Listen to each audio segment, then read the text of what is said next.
In the last 2 years, 48% of all home loan applications were denied, many because the loan officer didn't know what they're doing. We're going to go over 9 critical things a loan officer must do to be successful at their job. We're in a treat for today.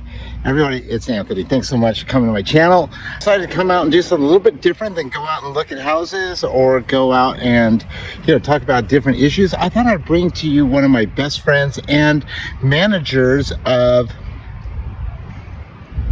Kind Lending, Alan Martin. Here he is. Welcome, welcome.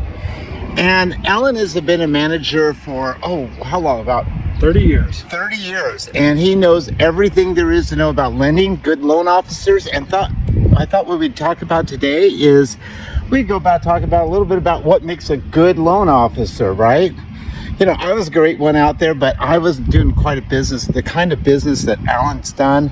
And I don't have the relationships built up like he does with his clients and with his realtors and his other referral partners. So we're going to talk about like that today, and we're also going to discuss what's important with lenders to make sure they do a good job for you. So we're going to talk about this on the golf course, and we got tea time in just a few minutes. So we're going to get a little practice, and then we'll get going on the video. All right, stay with us. All right, so Alan. Here we are in tee number 1. It's par 3. I'll probably let us film on this so we could watch it afterwards, enjoy it. So we've come up with you out there. How many points? Nine points to a good loan officer. 9-hole golf course, 9 points of being a good loan officer. You're going to really, really appreciate this when you're all done here. So what's number 1? Well, the number 1 was, what did we determine? Be organized? Be organized. Be organized. Let's talk about that real quick. What is that? That means know a filing system, how you know where to store the information, and the information is secure, and how you compile it in the file so that you can follow the trail of information to be able to document what you're sending to an underwriter. And why is that important for customers to know? Well, to get your loan approved, you have to document and tell the story. Number 1 issue is for loan officers, they don't give a complete story for their underwriters to see. And then what happens, it all goes flying out the door somewhere, and then the loan officer has to try to jump out and go catch it. Just like herding cats, right? Yeah, so document it, paper trail it. You have to be able to tell the story on every transaction, and don't leave gaps. Otherwise, it leaves an area for the underwriters to be able to say, I'm not going to approve this loan if the story isn't told and I don't have confidence that this is going to be an insurable loan. There we go. Okay, point number 1. Are you up? You're up. I'm up. Let's go.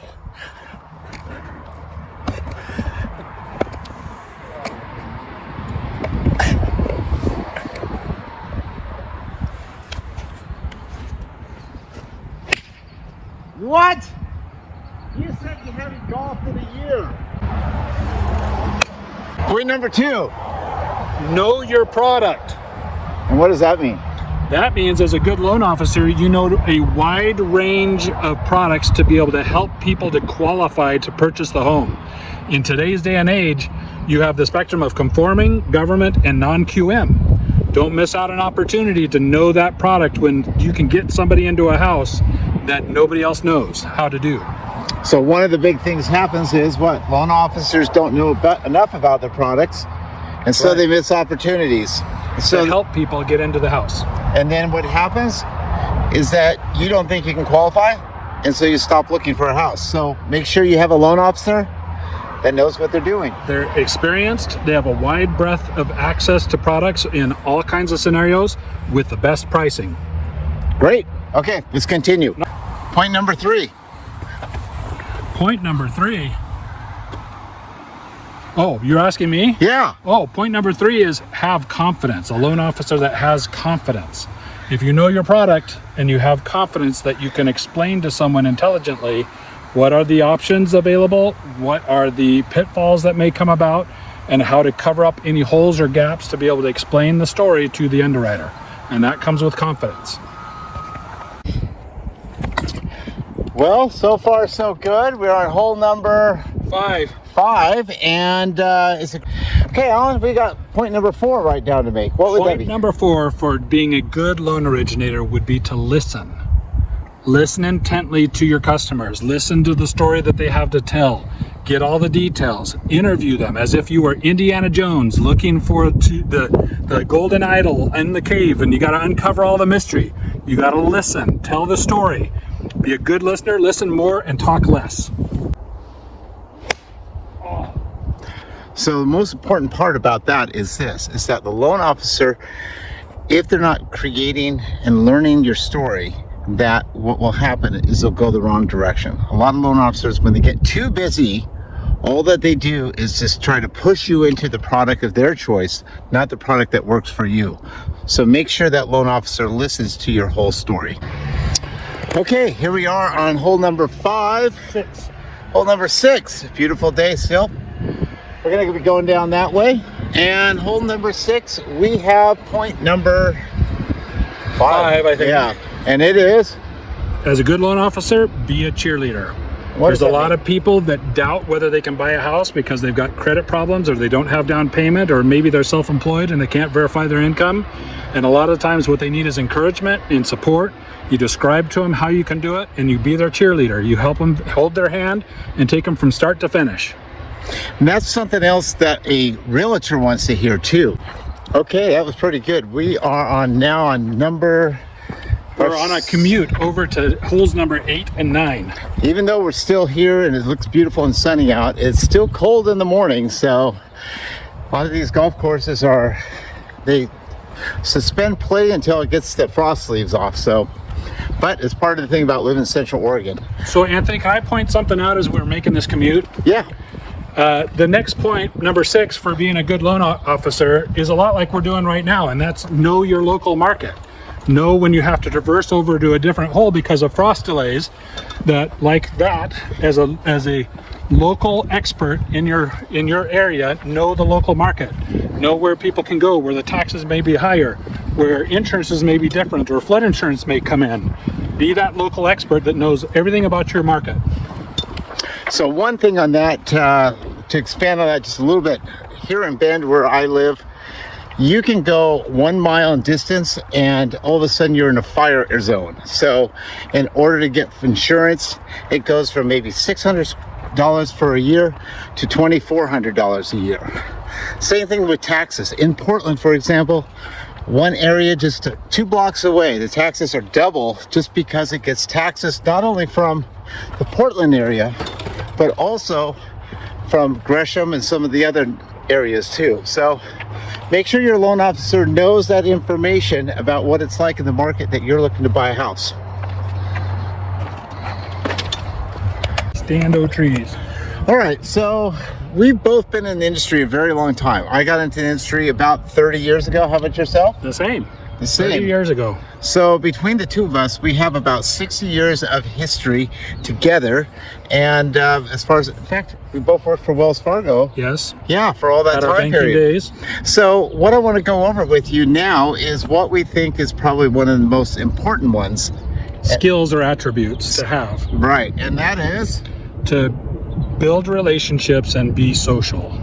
And what do we mean by that? Well, throughout this industry, you have to know a lot, you have to engage a lot, but the more that you can engage and build relationships across the industry, it will serve you well in both receiving leads, receiving tips, and also when you're working on a tough situation with a loan, as you reach out to title, escrow, sometimes attorneys, sometimes the city, county. You mentioned a few of those. Yeah, a lot of times you need a favor done. And it's not like, hey, I need a favor, but it's like, sometimes you need to talk to that title company. And if you've done a lot of business with them or you've been to socials with them, then what happens is that you can get them to act for you to help get you information that normally would be very difficult to get. Another situation, if you need to get a bank statement for a client and a client doesn't know how to get it, if you know the local bank manager, you can contact them, say, hey, can you get this thing for this person? And they'll come pick it up and they'll do that type of stuff for you. So it's really key. Once again, getting back to the whole idea. Relationship. Okay, number 7. Number 7. What is number 7? Number 7 is, and this is probably the most critical of them all, It's as a good loan officer, pick up the phone. Answer your phone.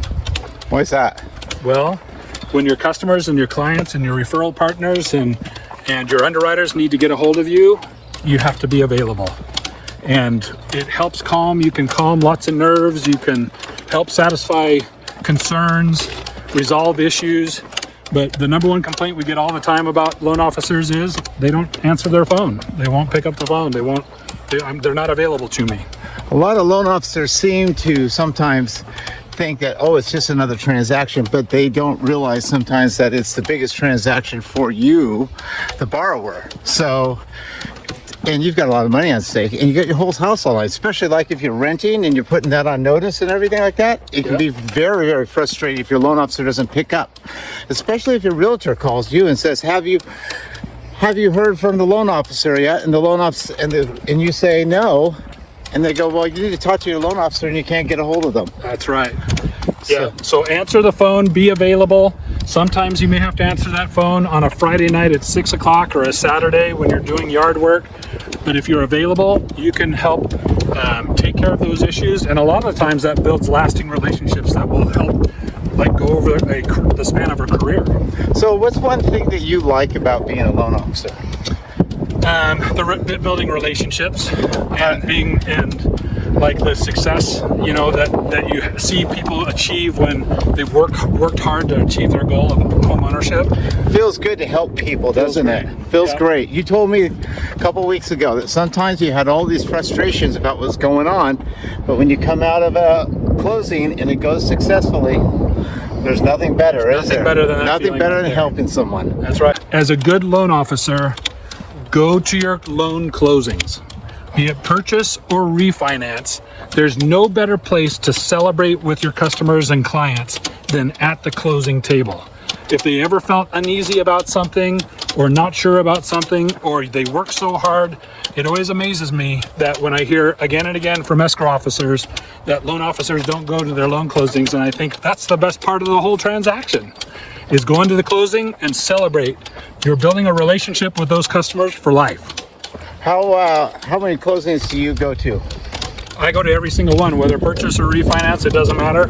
I go to every single one. Do you find out that the loan officers that go to the closings, do they tend to have better relationships with their clients? Well, not just that, but they're actually asking for referrals, and if they had a good experience with you, then they'll refer 2 or 3 other people that they know, and then it cements the relationship with that customer. Well, they'll use you again.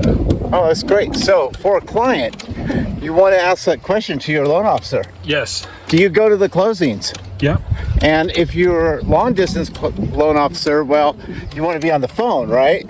You could be on the phone, but make sure you have an impact. Maybe it's something as simple as sending a closing gift or a recognition or a card if you can't physically be there because of long distance or something. But if at all possible that you can be there, show up. Great. All right, I'm gonna go find my ball, which is in the trees. Okay, so there you go. On that situation there, if you're a borrower and you're talking to your loan officer, make sure they go to the closings. I've done that tons of times, and a lot of times it just makes everything so much easier. Make sure your loan officer provides you with what they call the settlement statement ahead of time and goes over that with you too, because that makes it a lot easier when they know exactly the numbers. Okay, the final one just coming down, and I'm trying to find my ball somewhere here on this massive trees, so I'll see you in a second. Okay, we are on our last hole, and we are number 9. Are we ready for this one? Hey everyone, thank you so much for being here, and please like and subscribe. Let's get to number 9. Ready? Number 9 is be kind. There's a kinder way to do business. There's a kinder way to treat people out there. Be kind as a loan originator. Be kind to your referral partners, your customers, to the escrow officers, to the attorneys, anybody that you come in contact with, and use that as your mantra and your flag, that be kind and treat each other with kindness. That's an easy one, but a very important one. Very important. Yeah, that's the number one thing out there, is that if your loan officer isn't kind to you, then they're not inspired to work for you. You want people that are inspired to work for you. Look at that guy right there. What a swing. Here we go. Last one. And nice. Great job. Hey, Alan. Yes. Just want to say, thanks so much, buddy. Appreciate it Thank very you much. for a guest starring. He's going to be back. Tell me if you want him back again, because I think he's a great guy to have along. So, thanks again for doing this. It means a lot to me. Absolutely. You bet. All right. Be Let's keep going. kind.